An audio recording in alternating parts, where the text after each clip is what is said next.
Smoke writhes over the towers of Orthanc and Minas Tirith, as if the sky itself is choking, and in hidden chambers across Middle-earth, 7 black stones scream without a sound, hairline fractures racing through crystal like lightning trapped in glass kings, wake with blood on their pillows. Wizards flinch as if struck, and in the dark land beyond the Ephel-Duath, the eye that never sleeps turns sharply toward a sudden, blinding silence. If you enjoy wandering down these darker paths of Middle-earth, tap like and subscribe so you do not miss the next turning of the road, and tell me in the comments which realm you would stand for in this timeline, if any at all still deserve your sword. Far away in the west, in a house of gray stone and quiet gardens, Gandalf the Grey sits alone at a table scattered with scrolls. Night presses against the windows of Elrond's house, and the last embers in the hearth paint his face with restless gold. In his hand, he turns a small crystal shard, no bigger than a thumbnail, that glimmers faintly with a light that is not firelight. He has been turning it for hours. It is smooth on one side, jagged on the other, and when his fingers stray too near that broken edge, a chill runs up his arm, as if he had plunged his hand into deep winter water. He does not drop it. He lifts it closer to his eyes, and in the shard he thinks he sees a shadow pass, like a wing crossing the sun. He hears again the sound that came from the Tower of Orthanc 3 nights before. There had been a flash in the seeing room, white and blue, as if a star had burst inside the stone. Saruman had staggered back, crying out, and Gandalf, chained upon the pinnacle, had heard a crack like the breaking of ice on a river, then a second, distant echo, as if from far to the south, then a third from the east, then silence. Saruman had fallen to his knees, clutching his head, gasping, "What have you done?" But Gandalf had done nothing. The Palantíri of Orthanc had broken itself, a spiderweb of fractures racing across its dark surface until it had collapsed into glittering dust. 3 nights later, that dust had become this shard, found clinging to the hem of his robe when Gwaihir bore him from the tower. Gandalf closes his hand around it. In the hall beyond his door, he hears the murmur of voices, the soft footfalls of Elrond's people. The ring-bearer sleeps under this roof. The One Ring lies in a small room guarded by men and elves, and the watchful eyes of a ranger who calls himself Strider. Time is running thin, and yet he sits and turns this fragment of a broken world between his fingers. For Gandalf knows, though he will not yet say it aloud, that Orthanc's stone did not die alone. In Minas Tirith, on the night the sky screamed, Denethor, son of Ecthelion, woke to the taste of iron in his mouth. He sat up in his high chamber, the chamber that no one else entered, and found his pillow stained with blood. His nose had bled in his sleep. His head rang as if struck with a hammer. The tall window above his chair showed only darkness, the white tower a pale ghost against a starless sky. On the table before him lay a black cloth, and beneath that cloth, the secret heart of his power. Denethor wiped his face with the back of his hand. His fingers shook. He had dreamed of fire, of a hand of flame reaching for him through a dark glass. He had dreamed of a voice without words, pressing against his thoughts like a weight. He drew back the cloth. The Palantíri of Minas Tirith, heirloom of his house, sat in its cradle, smooth and perfect, a small knight captured in stone. He exhaled, slow. It was whole. Denethor rose, his white hair disordered, his dark eyes fever bright. He paced once around the chair, then returned and set his hands upon the stone, the familiar chill biting into his palms. He closed his eyes and bent his will toward it, toward the east. The stone did not answer. No light stirred in its depths, no shifting mist, no distant glimpse of towers or plains or armies. It was as if he had set his hands upon a stone of the mountain, dead and blind. Denethor frowned.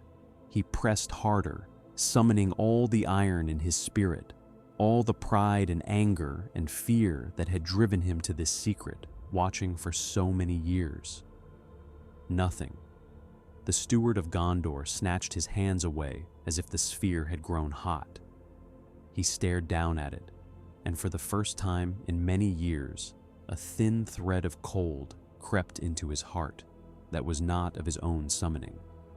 He did not know that far away, in Orthanc, another stone lay in glittering ruin. He did not know that in the deeps of Barad-dûr, the Dark Lord himself had drawn back his hand from a searing pain, his own great stone hissing and cracking under his touch.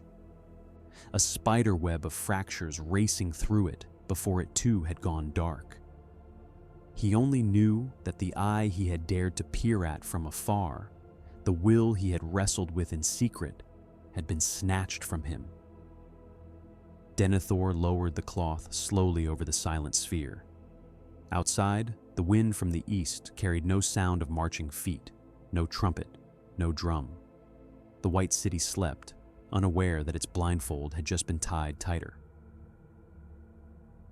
In the north, in the keep of the Dunedain at Annúminas, a lesser stone, long unused, sat in a dust-laden chamber. For years it had lain quiescent, answering no call, for no one of sufficient will had set hand upon it. When the scream went through the web of the Palantíri, a faint crack traced its surface like a single wrinkle on an ageless face, and then it too fell silent forever. The network was broken. Saruman, in Orthanc, had felt the break like a blow. He had fallen to his knees in the seeing chamber, clutching his head, the taste of ash in his mouth. For years he had trafficked in stolen glances, snatching images from the stream of visions that flowed between the stones. He had thought himself cunning enough to dance between Sauron's gaze and his own ambitions, to drink from the poisoned well, and yet not die. Now the well was dry. He staggered to the shattered Palantir, its pieces scattered across the floor like black ice. He reached out a trembling hand, but when his fingers brushed the shards, a sharp pain lanced his palm, and he drew back to find a thin line of blood. "Folly," he whispered, though whether he meant his own or his master's in the east, he did not know. He did not yet know that Sauron too was blind. In Barad-dûr, in the deepest chamber of his tower, Sauron had stood before his own stone, his great hand upon it, his will like a spear of fire thrust into the west. He had been watching for the ring, for the small flicker of its presence he had felt again in the world. He had seen a wandering wizard, a halfling in a green country, a whisper of something that might be hope for his enemies. Then the pain had come, sudden and white, burning up his arm, through his chest, into the void where his heart had once been. The stone had screamed, not with sound, but with a tearing in the fabric of his power. Cracks had raced through it, and for a moment Sauron had known something that had not touched him since the drowning of Númenor. Surprise, he had drawn back, his form flickering. The stone had gone dark, not merely sleeping, but dead. Sauron had stood very still in the darkness of his tower. The eye that was not an eye turned inward for a time that might have been moments or hours. No one in Mordor moved. The great furnaces roared on, oblivious. When he turned outward again, the Dark Lord of Mordor found that the world was once more a place he could not see in all its corners. He did not rage. Rage was for lesser beings. He adjusted. He sent more spies on swift feet and dark wings. He listened harder to whispers carried by men's fear. He weighed the reports of his captains and the tidings of his servants. He remembered what it had been to wage war without eyes in every city, without a hand upon the hearts of distant kings. He had done it before. He would do it again. In Rivendell, Gandalf rises at last from his chair, the shard in his hand. He steps to the window and looks out over the sleeping valley. Mist lies in the hollows, silver in the starlight. The Bruinen murmurs below. Somewhere in the house, Frodo Baggins stirs in his sleep, his hand unconsciously seeking the chain around his neck. Gandalf thinks of Saruman's cry, of Denethor's unseen hand groping in the dark, of Sauron standing before a dead stone in the deeps of his tower. For a brief, wild moment, he wonders if this is a mercy.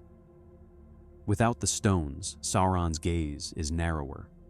Without that piercing eye in their minds, the proud and the desperate will find it harder to be ensnared. No Denethor burning on a pyre of despair.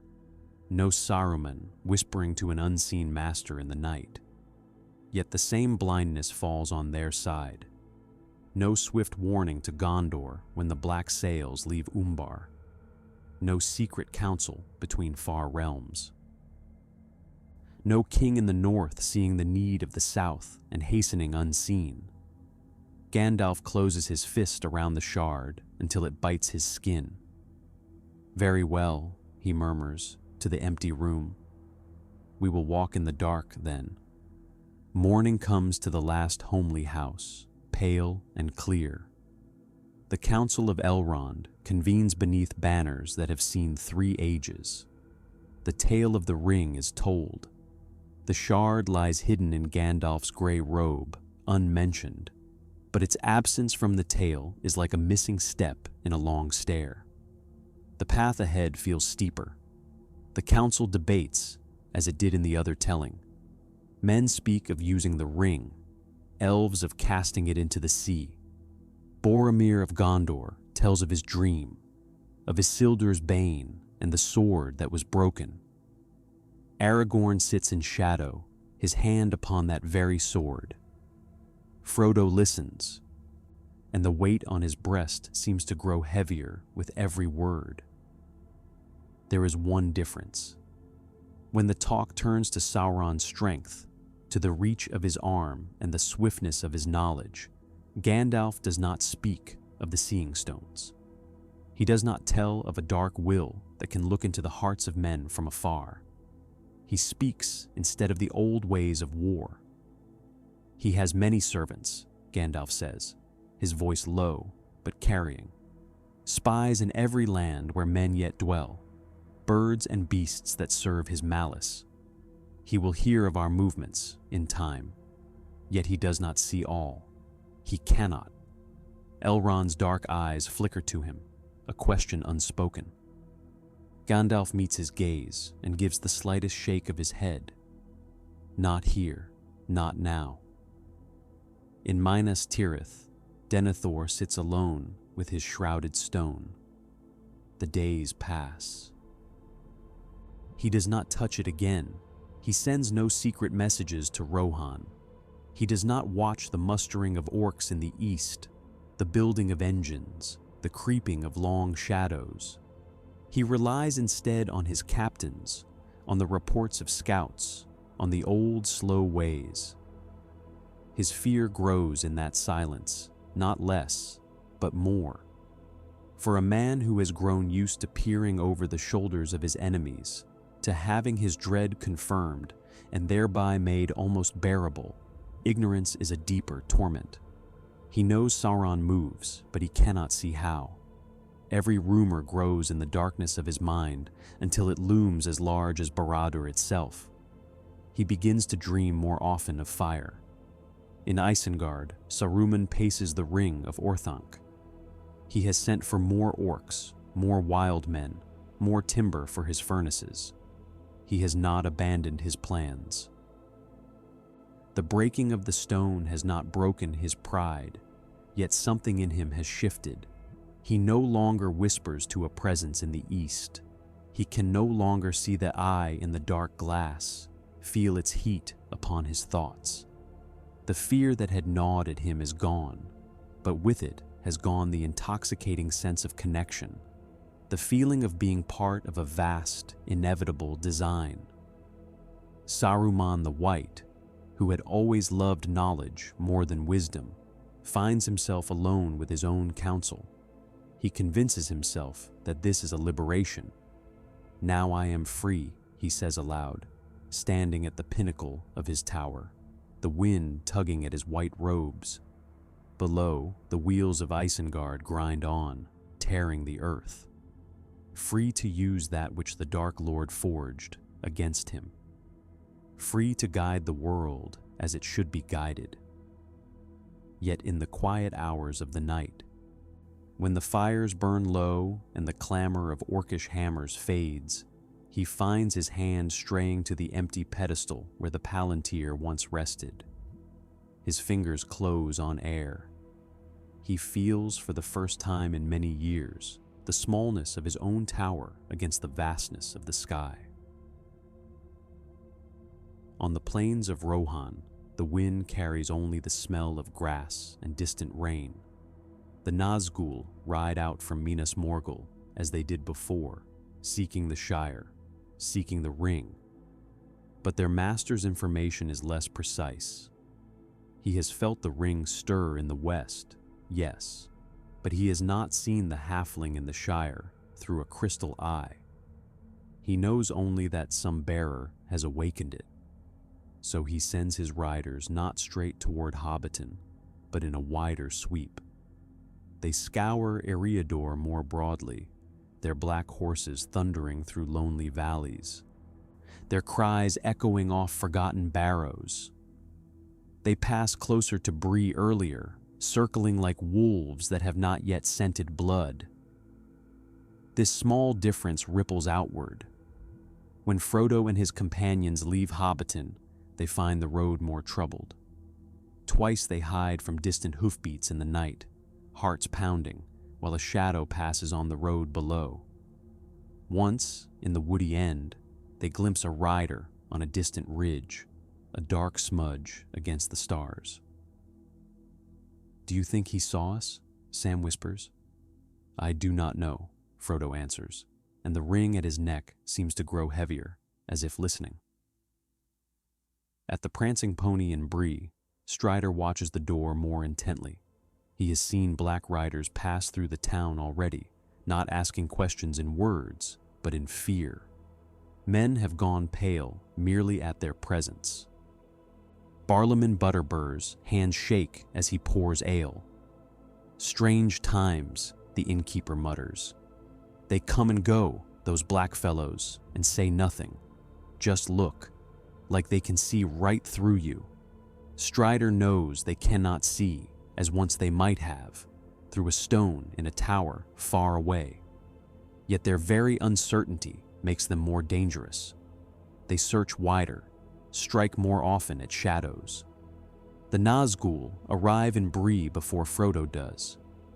They do not find him.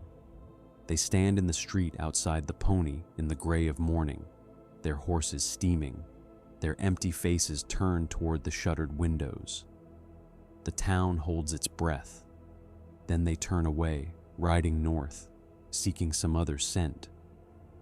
Inside, Strider lowers his hand from his sword hilt.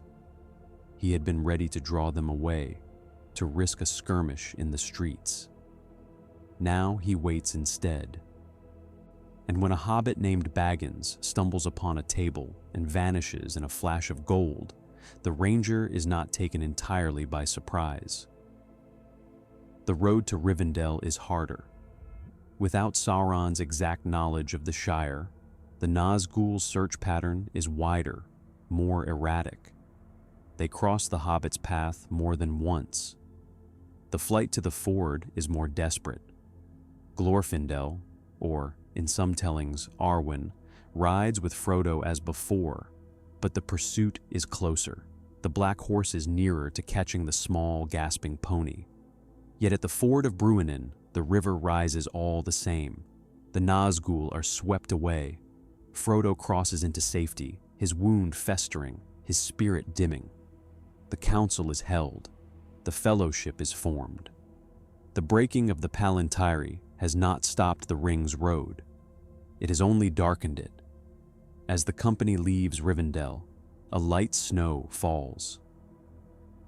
The world feels hushed, as if waiting. Gandalf walks with his staff, his mind turning not only to the path ahead, but to the blind spots that now yawn where once he might have had glimpses. He had never relied on the stones as Saruman did. He had distrusted them, fearing the same web that ensnared the proud. Yet he had counted, perhaps unconsciously, on the fact that others watched.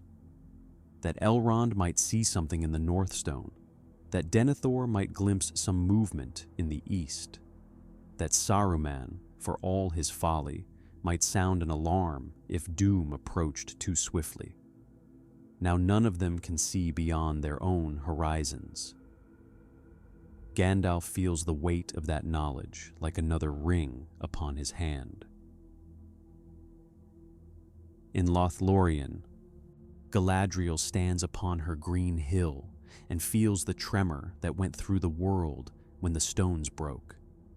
She had not touched the Palantír of Elostirion for many years. Her gaze had turned instead to the west, through her own mirror, to the sea she could not yet cross. When the cry of the stones went up, she felt it like a distant ache, like the breaking of a chain she had long ago slipped from. In the Golden Wood, time moves differently. The ripples of the world's changes reach it late and softened. Yet even here, the absence of those far-seeing eyes alters the weave. When the Fellowship comes to Lothlorien, weary and diminished by Gandalf's fall in Moria, Galadriel looks into her mirror and sees many things. She sees the eye, searching, more restless now that it cannot look through crystal. She sees armies mustering. She sees Denethor pacing in his tower, more alone than he knows. She sees Saruman standing by a shattered pedestal. She does not see, as she once might have, the exact hour when black sails will leave Umbar, or the precise moment when the corsairs will turn up the Anduin. The mirror shows possibilities, not certainties. The stones, when they were whole, had shown facts. Perhaps it is better so. Perhaps it is worse. In the Golden Wood, Galadriel turns from the mirror, her white dress whispering over the grass. Frodo looks up at her, his eyes wide, the ring heavy on its chain. "Will you look into the stone?" he asks, for in this telling, Gandalf has spoken, lightly, of the old seeing stones to the hobbits by the fire one night, a tale half in jest. Frodo's mind has turned it over, as it turns over everything that touches the ring. "There is no stone here," Galadriel says. Her voice is soft, but there is an edge in it, like the glint of a blade under leaves. And if there were, I would not touch it now. The web that bound them is torn. What remains would be only sharp edges. Frodo looks down at the ring. "Sometimes," he says quietly, "I think I feel that, like sharp edges, inside my head." Galadriel's gaze softens.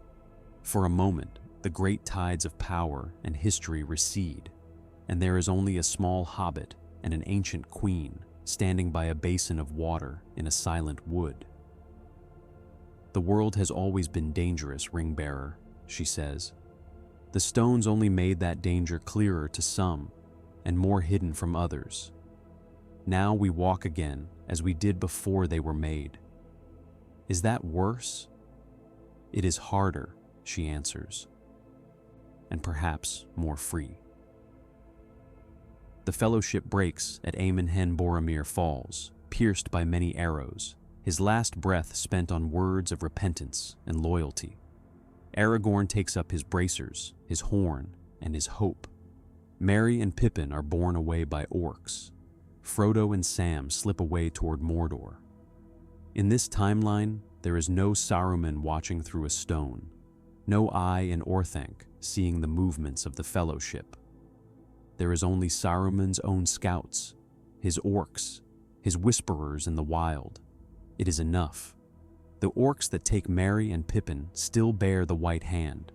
The Ents still march, eventually. Isengard still falls, though the timing shifts. The first great difference comes in the south. As Aragorn, Legolas, and Gimli pursue the orcs across the plains of Rohan, they do not yet know of the breaking of the stones. Gandalf has told Aragorn only that the Palantíri are no longer to be feared, which is not the same as saying they are gone. Old habits of caution die hard. No one speaks openly of their plans under the open sky. They meet Éomer. They ride to Edoras. They free Theoden from Saruman's poison. Helm's Deep looms. In the other telling, Saruman, guided and emboldened by his communion with Sauron, strikes Rohan with a carefully timed blow, sending his armies to Helm's Deep in concert with the Dark Lord's larger designs. Here, his stroke is still mighty, but less perfectly placed. Without the Palantir, Saruman has misjudged the speed of Theoden's awakening. He believes the king still mired in despair, his riders scattered.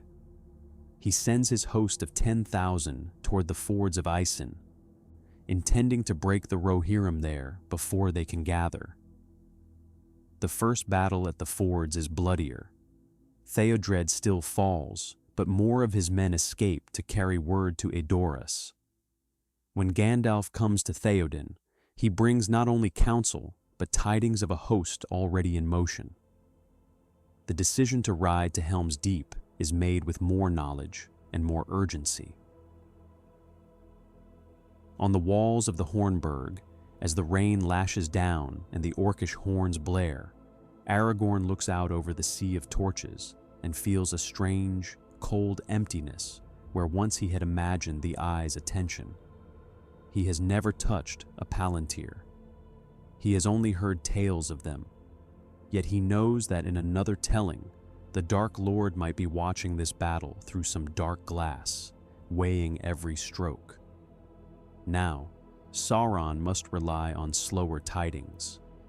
Carried by crows and whispers, it does not make the battle easier. The deeping wall still shatters under fire and powder. The men of Rohan still fall in heaps. The orcs still swarm like black water. Gimli and Legolas still count their kills with grim humor. Aragorn still leaps onto the causeway, defiant. At dawn, the horn of Helm Hammerhand still sounds, and Gandalf still comes riding from the east with Éomer and the host of the Rohirrim. The sun breaks through the clouds, and the orcs, caught between hammer and anvil, break and flee into the trees. The Ents still wait for them. In Isengard, Saruman stands upon his balcony and watches the Huorns move, a dark wave of wood and wrath. His plans, spun in the solitude of his tower, crumble like the stone beneath the Ents' feet. He had thought himself free without the Palantir. Now he sees that his freedom was only another kind of blindness. When Gandalf comes to parley with him, the broken pedestal still stands in the seeing chamber. The shattered dust of the Orthing Stone still lies in the cracks of the floor. Grima Wormtongue still, in a fit of spite and fear, hurls something from a high window. It is not a whole Palantir that strikes the water below, but a chunk of black crystal jagged and dull. Pippin still cannot resist picking it up in the night. He still hides it under his blanket. He still burns with curiosity. When he steals it from Gandalf's sleeping grasp, he feels a bite in his fingers, a sharp sting that makes him gasp. The stone fragment is colder than ice. He clutches it anyway. He looks. Nothing looks back. There is no eye, no sudden searing presence, no vision of a white tree burning. There is only a sense of vast emptiness, like staring into a well so deep that no light reaches the bottom.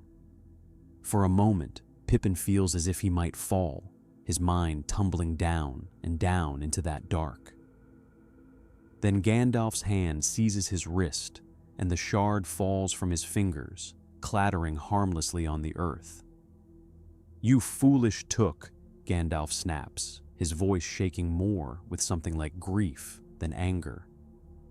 "Do you know what you have done?" Pippin swallows. "It did not show me anything," he stammers. "Only nothing, like being lost." Gandalf bends, picks up the shard, and for a heartbeat, his own face is reflected in its broken surface, drawn and old. "Perhaps that is worse," he mutters. He does not fear that Sauron has seen them. He fears instead that they have lost even the dangerous advantage of being noticed. In the other telling, Pippin's contact with the stone drew Sauron's gaze to him, not to Frodo. It misled the Dark Lord for a time, made him think the ring was with Saruman, then with Minas Tirith. It shaped his strategy. Now there is no such misdirection. Sauron's search for the ring is broader, less focused on one city. He knows it is in the west. He knows it is moving. He does not know where. He sends the Nazgul forth again, not only to Minas Tirith, but to scour the lands between. Black wings pass over the Anduin, over the ruined fields of Osgiliath, over the Emyn Muil and the dead marshes. Their cries fall like cold rain. On the stairs of Cirith Ungol, Frodo and Sam and Gollum crouch in the dark, listening to a fell voice pass overhead. "They are hunting," Frodo whispers. "For us?" Sam asks. "For it," Frodo says, and his hand tightens on the ring. Gollum licks his lips, his pale eyes rolling. "They cannot see us, precious," he hisses. "No more glass stones, no more peeking. We are in the shadows. Yes, yes, he is right and wrong. They are not seen in a crystal eye, but the Nazgul feel the ring's presence more keenly now that they are not distracted by distant visions. They range wider, their search more feral.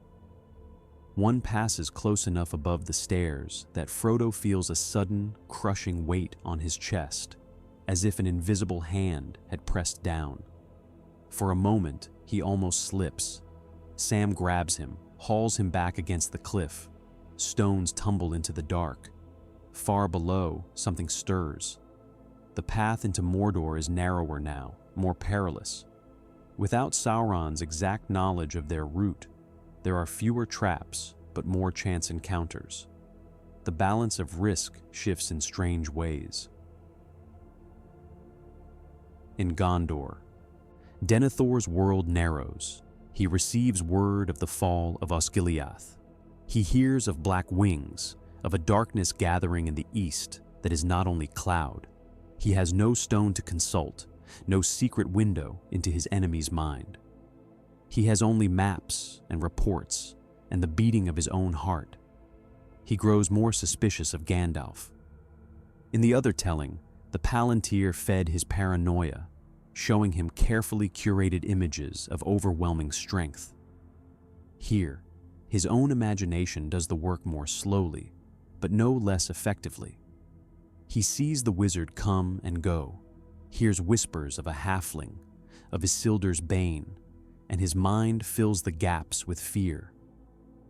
When Pippin comes to Minas Tirith with Gandalf, the steward sees in him not only a foolish halfling, but a piece of a puzzle he cannot solve. He questions him more harshly, presses him for details of Boromir's death, of the fellowship's breaking, of the ring. Pippin, loyal and frightened, tells him what he can. He does not know where Frodo is now. Denethor hears Mordor, secret path, Gandalf's plan, and his hands curl on the arms of his chair. "You trust this wizard too much," he tells Pippin. "You have seen only the bright side of his cloak. There is always another." Without visions of black fleets and burning trees, Denethor's despair takes a different shape. It is slower, more like a long illness than a sudden wound. He does not rush to the pyre at once. He fights. The beacons of Gondor are lit. Flames leap from hill to hill. In Edoras, Theoden sees them and feels a chill in his bones. "Gondor calls for aid," he says, "and Rohan will answer," Éomer replies, as before. Yet the timing has shifted. Without the Palantíri, Sauron's coordination of his assaults is less precise. His armies move like a great storm front, not like the teeth of a machine. The siege of Minas Tirith begins later by a matter of days. In those days, more of Faramir's men slip back from Osgiliath. More of the outlying garrisons reach the city. The defenses are a little stronger. The Rohirrim have a little more time. On the Pelennor, the battle still rages. The great Ram Grond still batters the gate. The Witch King still rides forth, terrible and crowned. Theoden still falls beneath his horse. Éowyn still stands before the Lord of the Nazgul and says, "No living man am I." The doom of the Witch King still comes at the hand of a woman and a hobbit. Yet above the field, the sky is different. In the other telling, the Nazgul, drawn away by the need to intercept a fleet of black-sailed ships that Sauron has seen in his stone, are delayed. Here, there is no such vision. The corsairs of Umbar still sail, but their approach is not watched in a crystal eye. Sauron has only old reports, old plans. He sends fewer Nazgul south. More remain over Minas Tirith. When Éomer's riders break upon the orcs, when the Haradrim charge, when the Mumakil roar, there are more black shapes wheeling above, swooping down on the Rohirrim, tearing at men and horses. The cavalry's charge is bloodier.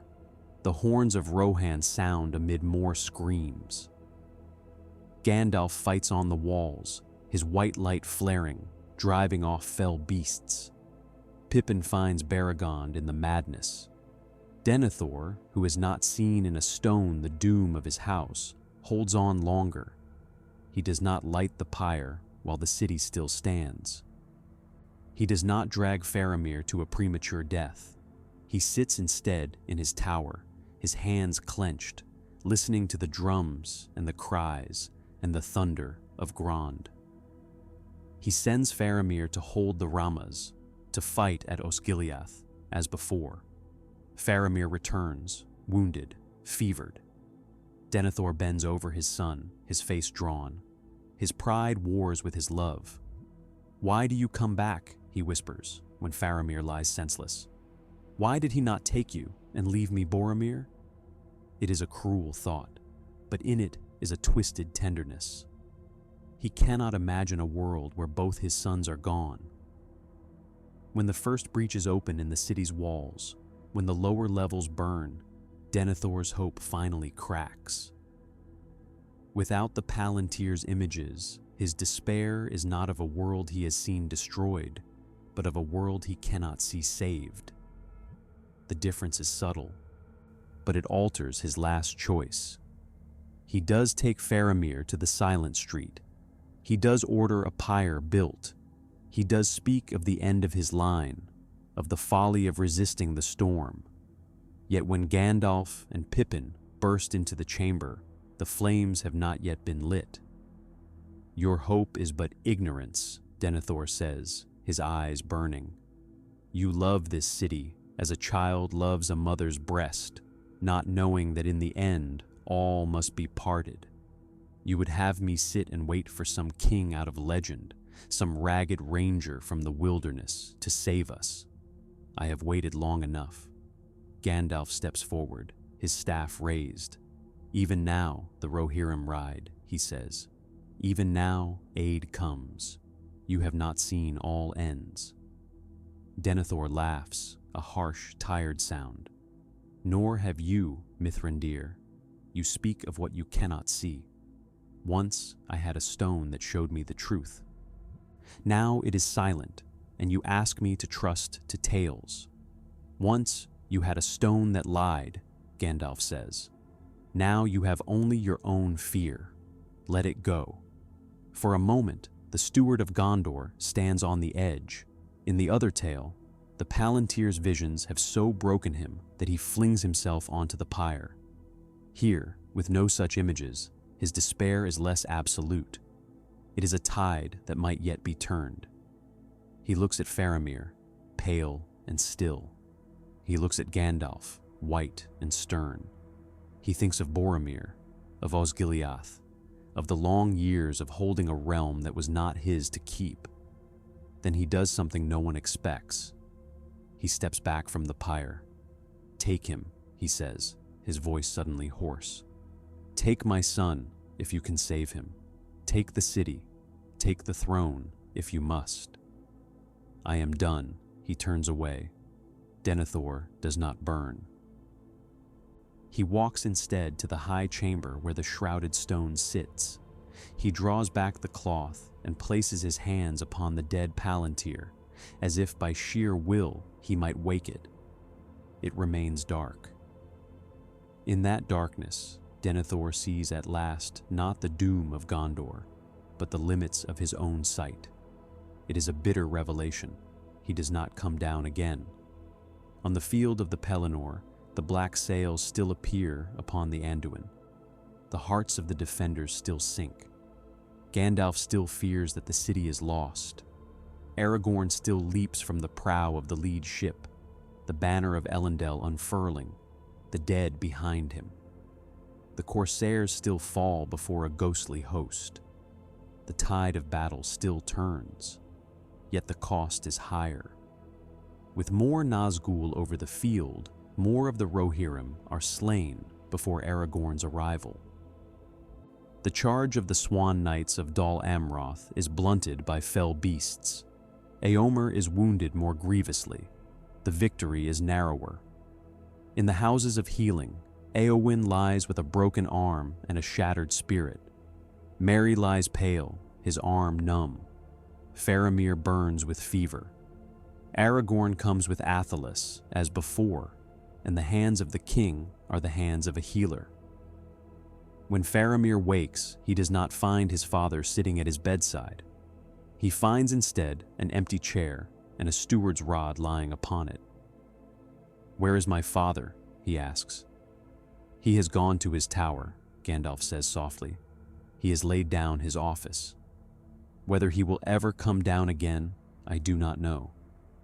Faramir closes his eyes, and a single tear slips down his cheek. "I would have spoken with him," he whispers. "One last time." In the east, Frodo and Sam crawl through Mordor. Without Sauron's crystal sight, the patterns of patrols and the distribution of orcs are less perfectly arranged. There are gaps in the net where once it was tight. There are also knots of unexpected danger where once the eye might have drawn forces away. The plains before Mount Doom are a patchwork of risk. Gollum still betrays them to Shelob. Frodo is still stung, still wrapped in web. Sam still takes the ring, still descends into a brief, terrible vision of himself as Samwise the Strong. He still lays it aside in the end. They still march, disguised in orc gear, through a column of weary, quarrelsome soldiers. The chaos of Mordor's own misrule still aids them. Sauron, with or without stones, cannot be everywhere. At the Black Gate, Aragorn still leads a host of the West to draw the eye. He stands before the Morannon with Gandalf, Éomer, Imrahil, and a handful of others. The wind from the east stinks of ash. The sky is a low, oppressive lid. We must give him something to look at, Gandalf says. Can he see us? Pippin asks, looking up at the blank brown sky. Without his stones? Gandalf hesitates. He feels us. He answers. He feels the ring. He feels defiance. That is enough. Sauron's attention, which has been spread like a net over Mordor and the west, draws inward. He does not look through a Palantír, but through the very fabric of his power, through the Nazgul, through the will that he has woven into the land. He sees a small host at his gate, waving a banner with a white tree and 7 stars. He feels the sting of old names. Elendil, Isildur, Anarion. He feels a challenge. He concentrates. On the slopes of Mount Doom, Frodo staggers. The ring grows heavier, hotter, more insistent. Without the direct beam of the eye through a stone, its pressure is more diffuse, but no less terrible. It whispers, not only of Sauron's will, but of Frodo's own fears and desires. Sam watches his master falter. He sees Frodo's shoulders bow, his steps slow. He hears the distant thunder of war at the gate. "Do you see it?" Sam gasps as they pause, panting, behind a jag of rock. "Do you see the eye?" Frodo closes his eyes. "No," he whispers. "I feel it, like a hand on my heart." "It is looking at them," Sam says. "At Mr. Aragorn and the others. It has to be. That is what they went for." Frodo nods, sweat running into his eyes. "Then we must be quick," he says. "They are not quick enough." At the very crack of doom, as in the other telling, Frodo stands on the brink and claims the ring. He vanishes. Sam cries out. Gollum leaps. They struggle. Teeth flash. Blood spills. Gollum bites. He falls. The ring, at last, is unmade. In Barad-dûr, Sauron feels it. There is no stone to shatter this time. The Palantír of the Dark Tower is already dead. The breaking comes instead in the roots of his being, in the foundations of his power. The eye flares, then contracts, then goes out. The tower falls. The hosts at the Black Gate see the ground heave, the sky crack.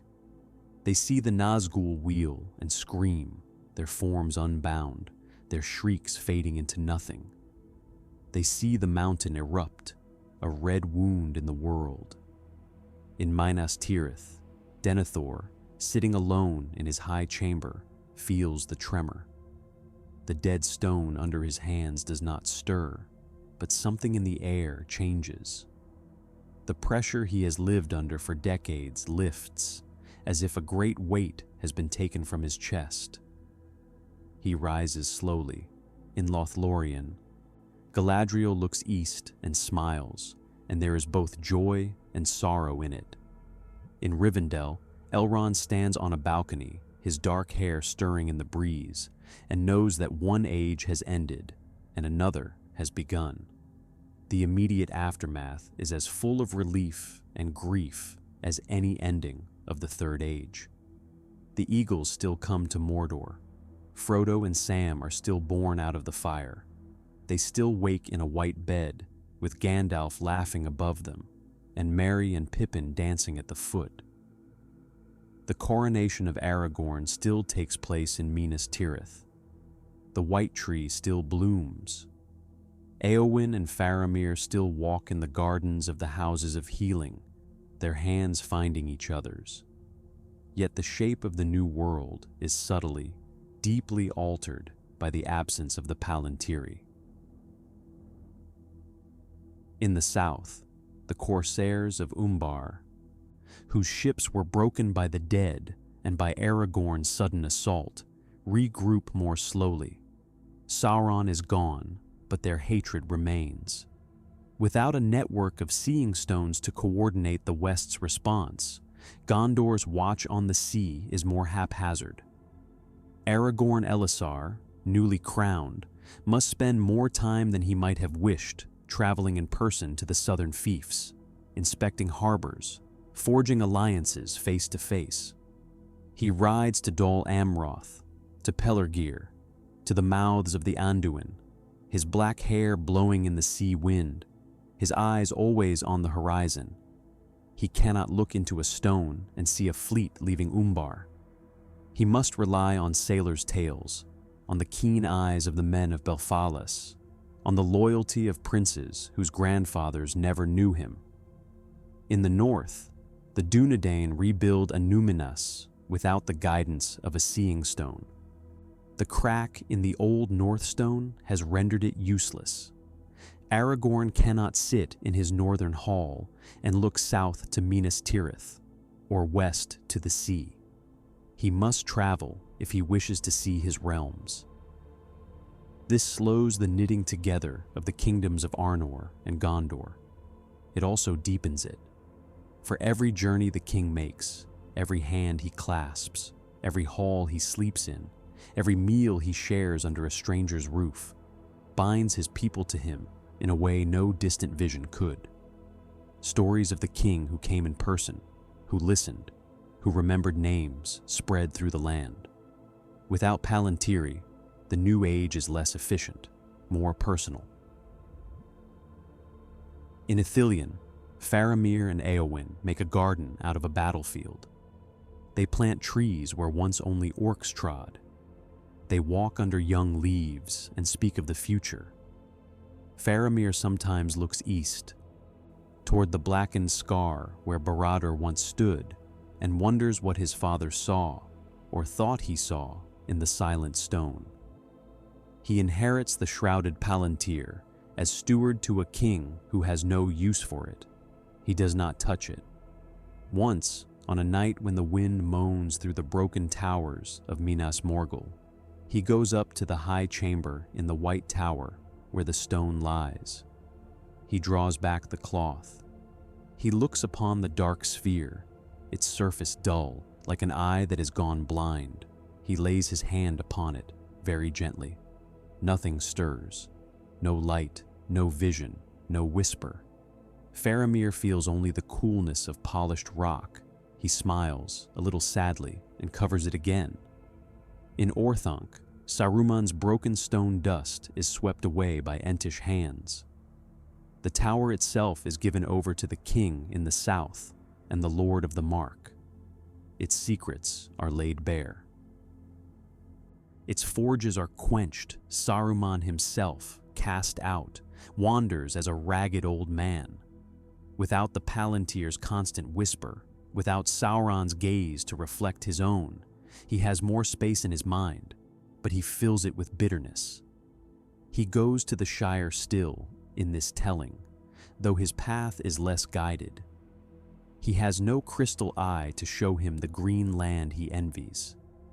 He hears of it instead from chance travelers, from rumors in Bree, from the grumbling of men who have heard of a soft place, rich and easy.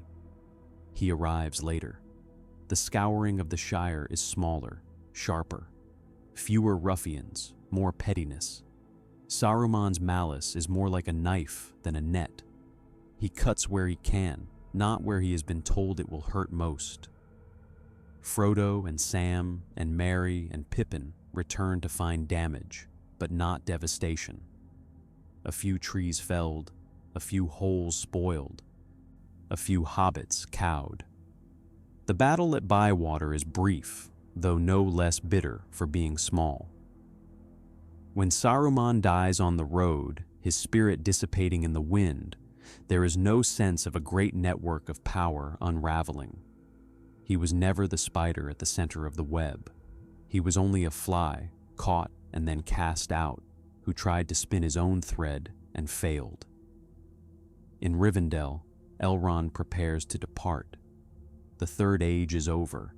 The keepers of the Three Rings must leave. The elves go west. The Age of Men begins. Before he goes, Elrond walks once more to the chamber where the Northstone lies, cracked and dead. He had hoped, long ago, to use it to watch over the remnants of Arnor, to guide them. He had left it untouched, wary of the same pride that took Numenor. Now he sees that the choice has been taken from him. He places a hand on the cracked stone. It is like touching the bones of an old friend. Perhaps it is well, he says quietly. We have meddled enough. Beside him, Gandalf stands, his white robes gleaming in the dim light. Do you regret it? Elrond asks. That they are gone? Gandalf considers. I regret what they became, he says. I do not regret that their song has ended. The world is lighter without so many eyes upon it. You speak as if you were not one of those eyes, Elrond says, a hint of dry humor in his tone. Gandalf smiles, the corners of his eyes crinkling. I was always more fond of ears, he says. Listening has done more good in Middle-earth than seeing from afar. They leave the stone where it is. It will sit there for centuries, a relic of a time when kings and wizards thought they could hold the world in their hands. In the Shire, years pass. Sam marries Rosie.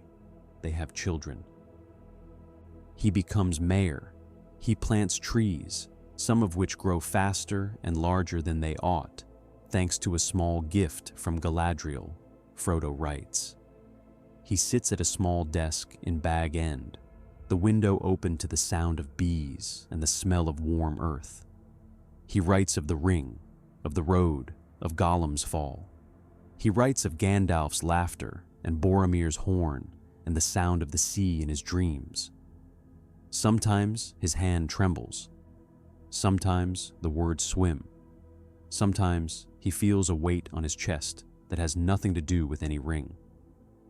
On one such day, he pauses, pen hovering over the page, and thinks of the Palantíri. Gandalf had told him, one evening by the fire in Minas Tirith, of the old seeing stones. He had spoken of how they were made in the West, of how they were meant to be tools of friendship and governance, not weapons. He had spoken of how they had been twisted, how they had helped to bring down proud men. They are all broken now, Gandalf had said, looking into the flames. Or dead, which is the same. Is that not a pity? Frodo had asked. They sound useful, if they had not been turned to evil. Gandalf had sighed. Many things sound useful, he had said. Power is always most tempting when it wears the face of convenience. To see your friends when you wish, to know your enemies' plans, to spare yourself journeys and doubts. Yet in the end, it narrows the world. You begin to trust what you see in the stone more than what you see with your own eyes, or hear from your friends' mouths. Frodo dips his pen again. In his book, he writes a short passage about the Palantíri, though he has never seen one. He writes of stones that broke when their masters reached too far. He writes of kings who went blind by looking too much. He wonders, as he writes, whether the world is kinder now that no one can watch everything. In the reign of King Elisar, there are more misunderstandings between distant lords than there might have been. Messages are delayed, rumors spread, skirmishes flare on borders where a single clarifying vision, shared between rulers, might have prevented bloodshed. There is perhaps more war in the Fourth Age than there would have been if the Palantíri had survived and been used wisely. There is also more room for trust. When a prince of Harad comes to Minas Tirith to treat with Aragorn, he brings with him only a small retinue. He has no stone in his city to show him the White Tower from afar.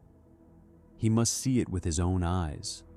He must walk its halls, taste its wine, sit at its tables. He discovers that the men of Gondor are not all tall, stern, and cold. Some laugh loudly, some snore, some are afraid of horses, some have children who play in the fountain court. He returns to Harad with stories, not of an abstract enemy, but of a man who clasped his arm and spoke to him of the stars. In a different world, he might have sat in a hot hall and watched Aragorn through a crystal ball, never leaving his own land. He might have seen only a king on a throne, never the man. The absence of the Palantíri makes the world slower, messier, more reliant on fallible messengers and fragile trust. It also makes it more real. Yet there is a shadow in this too. Without far-seeing stones, some dangers grow in forgotten corners. In the far east, beyond the Sea of Rune, a warlord rises. He gathers men discontent with Gondor's treaties, with the new order. He speaks of the old days, when Sauron gave power freely to those who served him. He marches west with a small, fierce host. By the time word of his coming reaches Minas Tirith, he has already burned 2 border villages. Aragorn rides to meet him. He is older now, his hair touched with gray, but his hand is still strong on Andúril's hilt. Faramir rides at his side. Éomer, from the north, brings a smaller Eored, for Rohan's strength has waned with the years. They meet the warlord on a plain under a lowering sky. There is no stone in any tower to show this battle to anyone not present. The world will know of it only through song and story. The fight is hard. Men fall. Aragorn is wounded, a spear grazing his side. Faramir's shield is split. Éomer's horse dies under him. In the end, they prevail. The warlord falls. His men scatter. That night, by the campfire, Aragorn sits with his shirt open, a bandage around his ribs. He looks up at the stars. "Do you ever wish," Faramir asks quietly, "that we had some way to see farther? To know what comes before it is upon us?" Aragorn is silent for a long moment. "I have wished it," he admits. "In the dark hours, when I fear for my son, for my city, for the peace we have made. But then I remember the look in Denethor's eyes, and in Saruman's, and I am glad that we have only this." He gestures to the plain, to the campfires, to the men laughing wearily, to the wounded being tended.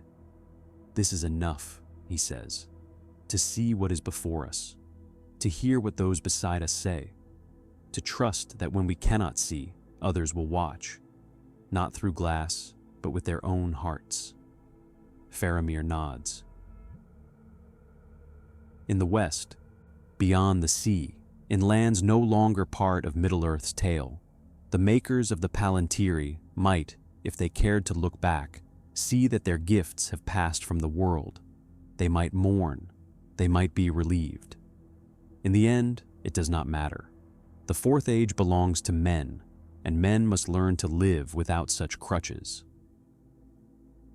Years later, in a small house on the edge of the Shire, an old hobbit sits by the fire. Samwise Gamgee has outlived Rosie. His children are grown. The red book lies on the table beside him, its pages worn, its ink faded in places where tears have fallen. He picks it up and turns to a page where Frodo's hand is clear and strong. He reads the passage about the Palantíri, about stones that showed too much and then showed nothing at all. He frowns, his brow wrinkling. "Never did like the sound of those," he mutters. Stones as stare back at you. World is big enough without folk poking their noses into places they are not. He sets the book down and looks into the fire. In the dancing flames, he sees only wood burning, sparks flying, shadows moving on the walls. He does not see the White Tower, or Orthanc, or Barad-dûr. He sees his own hearth. He smiles. Outside, the night is clear. The stars wheel slowly over Middle-earth, indifferent to the rise and fall of kings, to the breaking of stones, to the choices of small folk. In a forgotten chamber in Minas Tirith, under a dusty cloth, The dead Palantíri sits, cold and blind. A spider has spun a web across its surface, the fine threads catching the light from a high, narrow window. Dust motes drift in the beam. No hand comes to disturb them. The stone, which once drank the thoughts and fears of kings, now reflects only the trembling of a web in a draught. In that stillness, in that ordinary, undramatic quiet, the world moves on, and the last eye that might have watched it remains forever closed.